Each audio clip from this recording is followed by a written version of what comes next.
A thin envelope of gases called the atmosphere surrounds our planet. Not only is this tenuous gas vital to our very existence, but also fragile enough to be ruined by us. Air pollution, a man-made destructive wonder, has over the last century or so grown to alarming proportions. And our understanding of the consequences were a bit slow to start. But what little we know of how pollution affects our atmosphere has been sufficient to put the scare in us. But human beings that we are, we cannot agree on the action to be taken or hold back our greed. We somehow take nature for granted.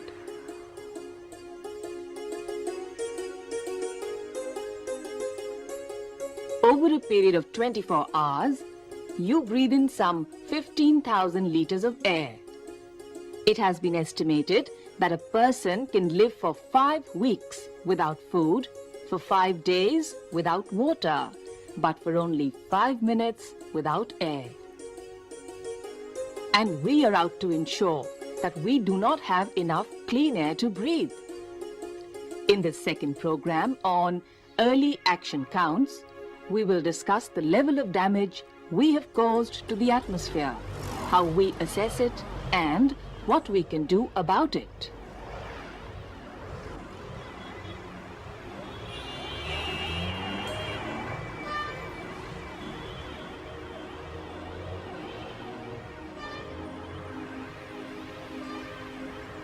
People around here have to inhale all this exhaust soot.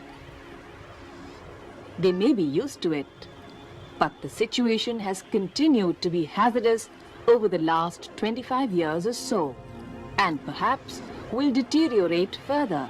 In most of our cities today, you have large number of vehicles and they're extremely polluting, they're very dirty, and they contribute in a very large measure to air pollution. In a city like Delhi, for instance, there are estimates that 70% of the air pollution in our cities, this is outdoor air pollution, comes from vehicles. And this is the case across the country. The Pollution Control Board, the Central Pollution Control Board, CPCB, monitors a large number of cities and their air pollution, and it finds that almost 17 cities pollution levels have reached critical levels. Critical means at least 1.5 times above the standard. How serious is the problem of air pollution in the capital city of Delhi?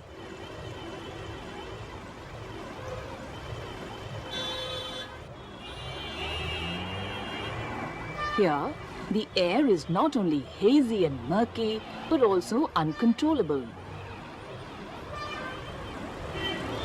Can we wish away traffic and emissions coming out of these ever-increasing number of motorized vehicles?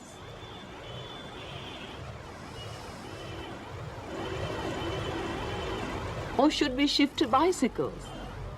Clearly, to answer such questions, we must measure something. But what? Oxides of sulfur? Or oxides of nitrogen? Or carbon monoxide? Or suspended particulate matter? All of them. The investigators for this project are students from a neighborhood.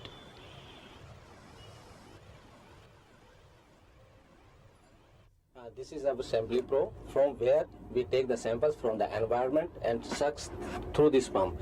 But sir, the air outside, it will contain some moisture, so doesn't it dilute the amount of pollutants in the atmosphere?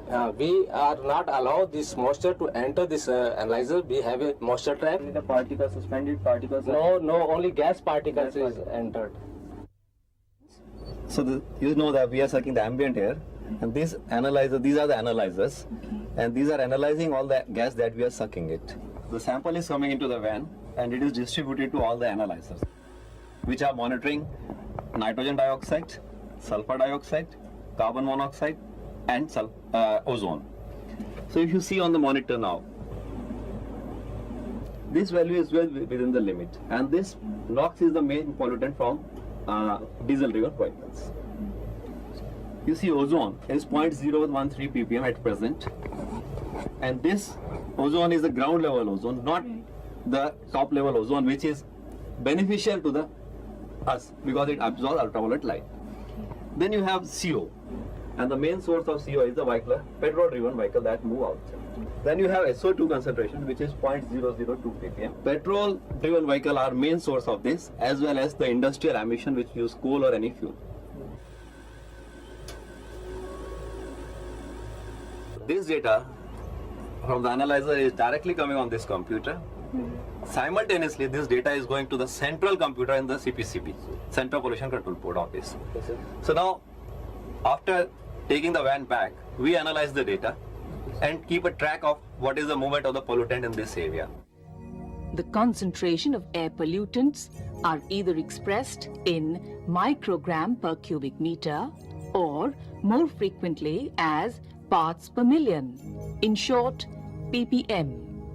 ppm by volume means the number of molecules of a given pollutant per 1 million molecules of air.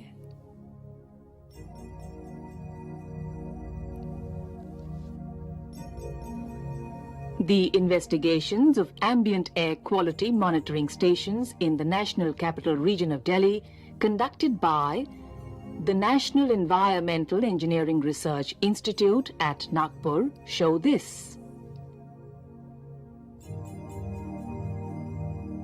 The higher the bars, the greater the concentration of major pollutants.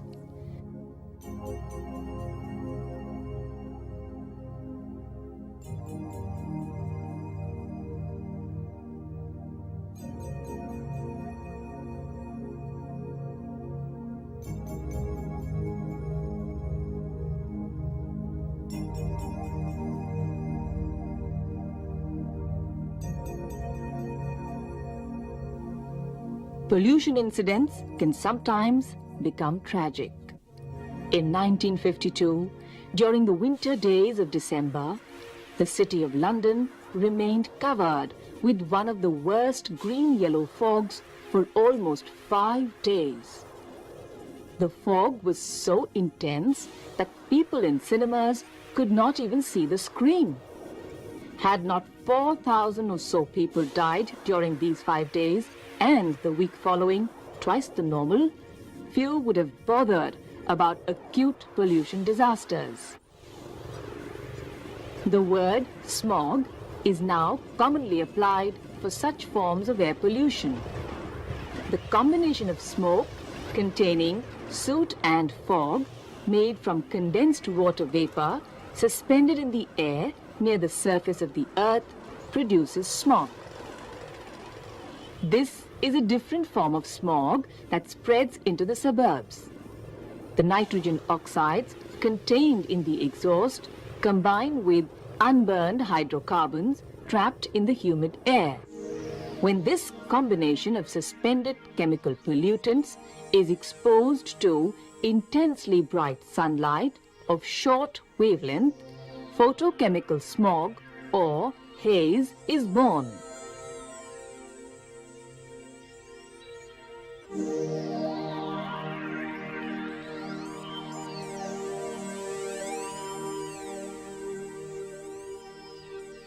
And this smog produces a range of secondary pollutants, including powerful oxidants such as peroxyacetyl or peroxybenzyl nitrate, more commonly known as PAN or PBN respectively, and ozone. Not only is PAN primarily responsible for the eye irritation, which is so characteristic of this type of photochemical smog, but it affects vegetation also. We can escape outdoor air pollution, but plants may be exposed over long periods.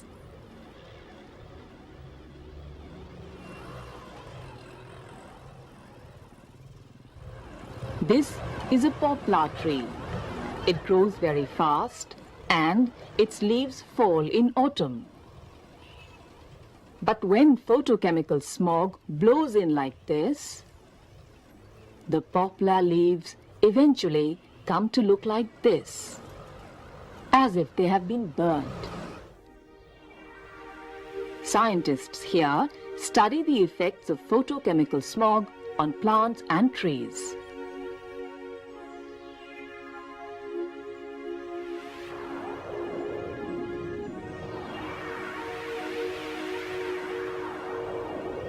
All these airborne pollutants may become dangerous when these concentrate and build up over a certain area during a weather condition called thermal inversion.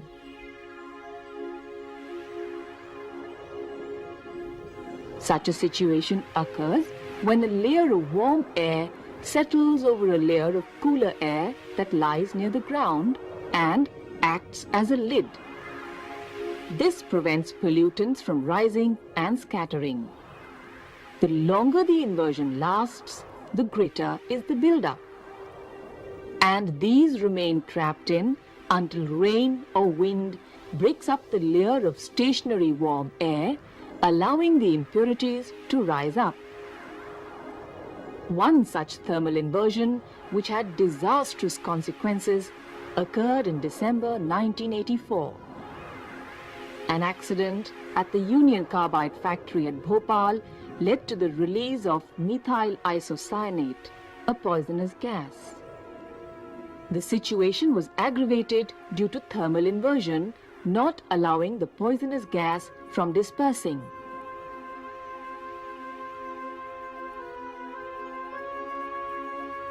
The accident killed about 2,500 people overnight and injured more than 200,000.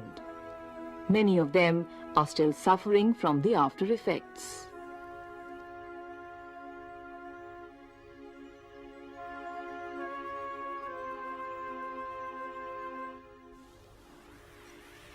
A small fraction of the particulate matter may be metallic particles such as lead, chromium, beryllium, nickel, arsenic, and vanadium. Heavy metals such as cadmium, zinc, and mercury are released into the atmosphere from metal smelters and refineries, fertilizer, pesticides, and cosmetic manufacturing factories. Despite their low concentrations in the atmosphere, some of these are extremely harmful and lethal to living organisms in the long run, as more and more of these accumulate and poison the air. Cadmium neither gets burnt by fire nor cleared by air, and its accumulation can spoil the kidney. Lead products such as tetramethyl lead or tetraethyl lead are added to petrol to improve the anti-knock quality of the fuel.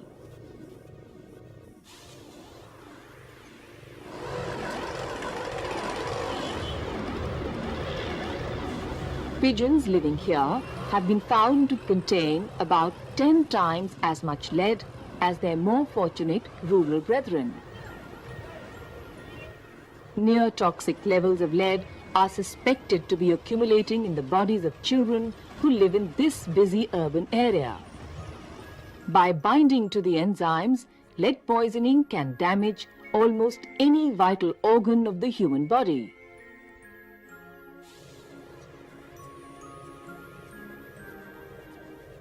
Perhaps the most controversial environmental issue is acid rain. Even without air pollution, all rain is naturally slightly acidic because it contains carbonic acid formed by the reaction of water with the carbon dioxide in the atmosphere. But all the additional carbon monoxide and carbon dioxide we contribute through burning of fuels, what about them?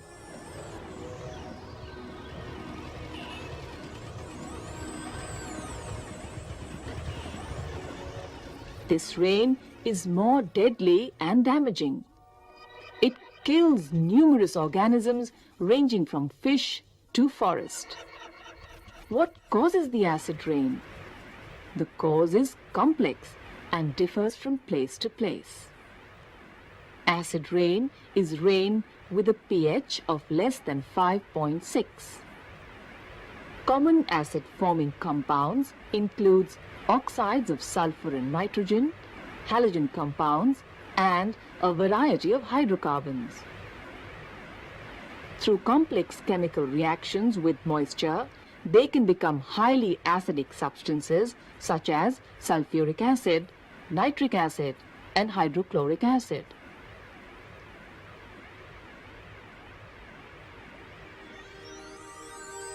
Vast stretches, millions of acres of forest, including wildlife, are vulnerable to damage by acid rain. The acids burn the leaves and leach nutrients directly from the plants.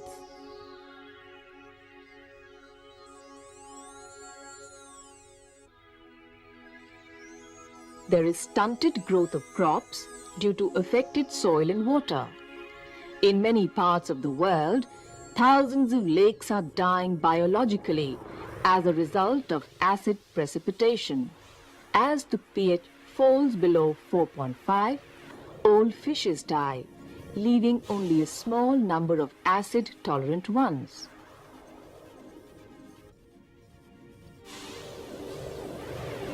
And as clouds move from place to place, even across countries, the source of pollution could be someplace and the acid rain could affect someone else. A real global problem.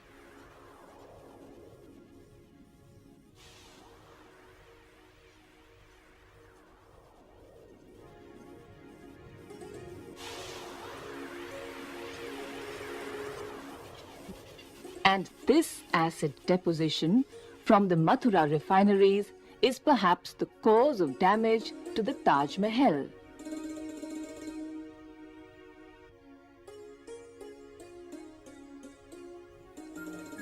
These are pieces of marble similar to the marble of Taj Mahal.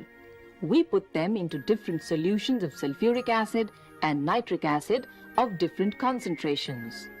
See what happens.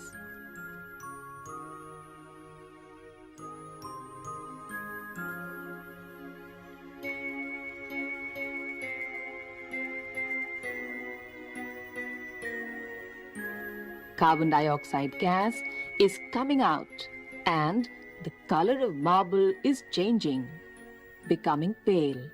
But in reality, this process is very slow.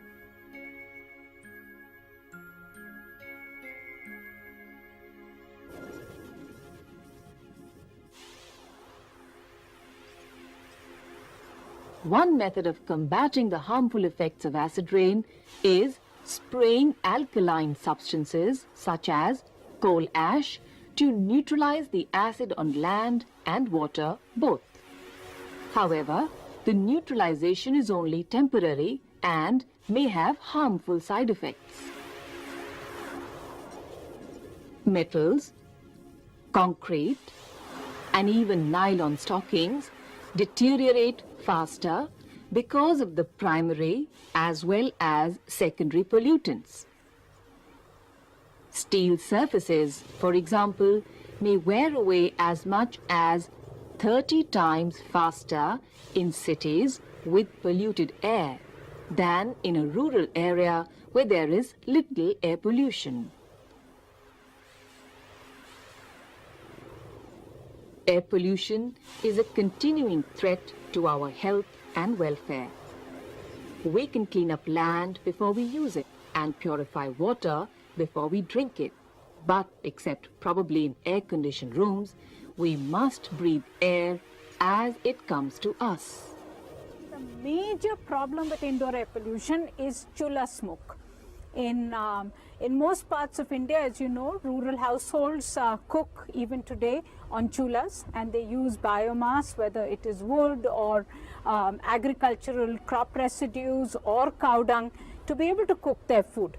And the ventilation of our houses in many parts of the country is such that the smoke is trapped within the houses. And researchers have now found that it is equivalent, the women who are exposed to this smoke from chulas, it is almost equivalent like smoking 20 packs of cigarette a day. the amount of toxins that get into the body. Is there any correlation between cases of persons breathing polluted air in cities and deaths from lung cancer? We may not have a definite answer, but a number of research studies reveal a strong association between lung diseases, including lung cancer, and significantly high ambient levels of polynuclear aromatic hydrocarbons, PAHs, benzene soluble organic matters, BSOM, and lead metal. All these are carcinogenic. Unfortunately, air pollution levels, both outdoors and indoors, are crossing danger levels globally, particularly in large metros. It's time nations galvanize into doing something about reckless emissions and cleaning up the fouled air. What are we doing about it in India? In order to prevent and control air pollution, the Air Act was passed in 1981. An act is not enough. Action is the need. Covering some 90 cities spread all over India, 300 or so air monitoring stations collect the air samples and determine the levels of air pollutant ingredients. Since India is among the toppers in emission of air pollutants, some simple and drastic control measures are imperative. The focus is on drastically reducing the generation of greenhouse gases.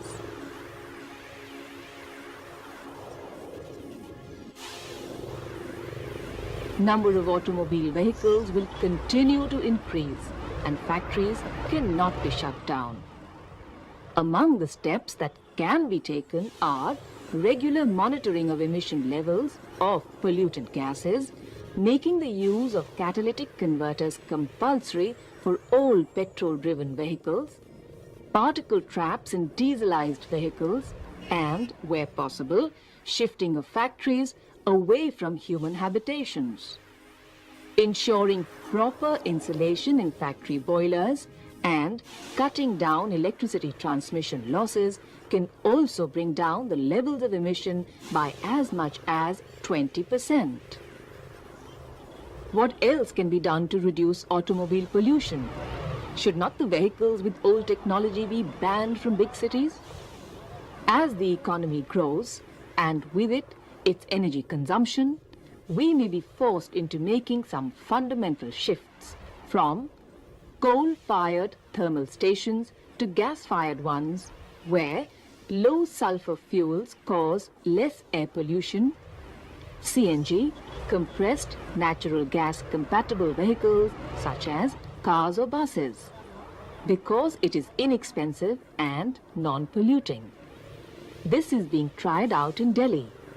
Other cities may follow suit. Of course, some of these steps will add to the cost, but surely they cannot be costlier than our health.